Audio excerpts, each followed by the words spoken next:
नमस्कारः सुप्रभातम्। अद्यतनी वार्ताः। लोकसभा निर्वाचनं मणिपुर मतदान केन्द्रे हिंसा। जाति हिंसायाः अग्नौ मणिपुरे 24,200 वर्षे लोकसभा निर्वाचनस्य प्रथमचरणस्य मतदाने हिंसा अभवत्। अत्र एकस्मिन् मतदानस्थले हिंसा भवति स्म। 3 जनाः मृताः इति ज्ञातम् अस्ति। अस्याः घटनायाः एकं दृश्यं सामाजिकगणमाध्यमेषु अपि प्रचलति। मतदानस्थले आरक्षिणा गोलिकाण्डः श्रूयते स्म। हीराकुद जलाशये दुर्घटना। 10 जनाः अप्राप्ताः। हीराकुद जलाशये दुर्घटना अभवत्।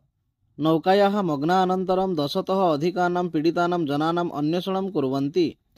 अप्राप्तानां जनानाम् उद्धाराय आरक्षि अग्निशमकदलः तत्स्थानं प्राप्तवन्तौ। सूचनानुसारं हीराकुद जलाशयस्य झारसुगुडा मण्डलस्य रेङ्गाली आरक्षिस्थानस्य शरदाघाटतः किञ्चित् दूरं गत्वा एका नौका जलाशये मग्ना अस्ति। बिहारप्रदेशस्य ग्रामे शून्यमतदानम्। बिहारस्य नवाडा संसदीयक्षेत्रस्य गोविन्दपुर विधानसभा अन्तर्गतस्य कोकोलक्षेत्रस्य 28,300 अङ्क मतदानस्थले एका अपि मतदाता मतदानं न कृतवान्। अत्रत्याः मतदानकेन्द्रं स्वग्रामात् अन्यग्रामं प्रति स्थानान्तरितम् इति ग्रामजनाः अतीव दुःखिताः सन्ति। अतः ते स्वसन्तुष्टिं प्रकट्य मतदानं न कृतवन्तः। आप दलस्य नेतॄणाम् आरोपः। कारागारे स्थितस्य दिल्ली मुख्यमन्त्री अरविन्द केजरीवालस्य विरुद्धं घातकं षड्यन्त्रं प्रचलति। तस्य दलेन केजरीवालस्य कारागारे वधस्य योजना कृतम् इति आरोपः कृतः अस्ति। केजरीवालः अपि मधुमेहरोगी इति कारणतः इन्सुलिन् इत्यस्य आग्रहं कुर्वन् आसीत्, परन्तु तिहार कारागारस्य अधिकारिणः तस्मै तत् न ददति इति आपदलः आरोपितवान्। निर्वाचनात् घण्टापूर्वं मतदानक्षेत्रे आरक्षिणः सन्दिग्धमृत्युः। सिम्बाङ्गनगरे मतदानं प्रचलति स्म। अत्रान्तरे च एका दुःखदघटना प्रकाशितमस्ति। एकः CRPF आरक्षी मृतः अस्ति। आरक्षिजनस्य मृतशरीरं मतदानकेन्द्रस्य प्रक्षालनगृहात् प्राप्तम्। तस्य शिरसि गम्भीरः आघातः अस्ति।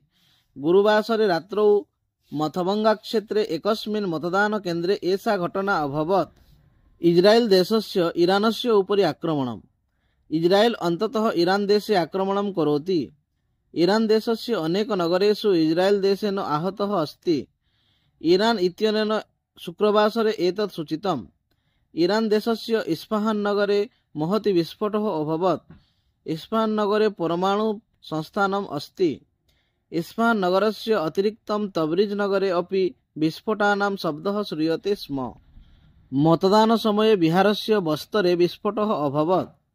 देशस्य 21 राज्येषु प्रथमचरणस्य लोकसभा निर्वाचनं निरन्तरं वर्तते। अस्मिन् समये मतदानकाले छत्तीसगढस्य बस्तरे आईडी विस्फोटः अभवत्। अस्याः घटनायाः विषये CRPF संघेन सूचितमस्ति। अपरपक्षे मणिपुरे अपि हिंसा अभवत्। अत्र मतदानं प्रचलति तदा एकस्य मतदानस्थलस्य बहिः गोलिकाण्डस्य सूचना प्राप्यते। अंशुघातेन एका शिक्षिका गुरुतरा अभवत्। असह्य ग्रीष्मतापस्य कारणात् अंशुघातेन एका शिक्षिका चेताशून्या अभवत्। गुरुतरा शिक्षिका भवति सुचित्रा दास। जयपुर पंचायत समिति अंतर्गत अन्तास्थितः सर्वकारीय उच्च विद्यालये सा कार्यरता अस्ति। ह्यः प्रातः 8:30 सहसा चेताशून्य भूत्वा भूमौ अपतत्। तदनन्तरं सा सहकारी शिक्षकेण जिल्ला मुख्य चिकित्सालयं नीतवती। इति वार्ताः। धन्यवादः। जयतु भारतम्, जयतु संस्कृतम्।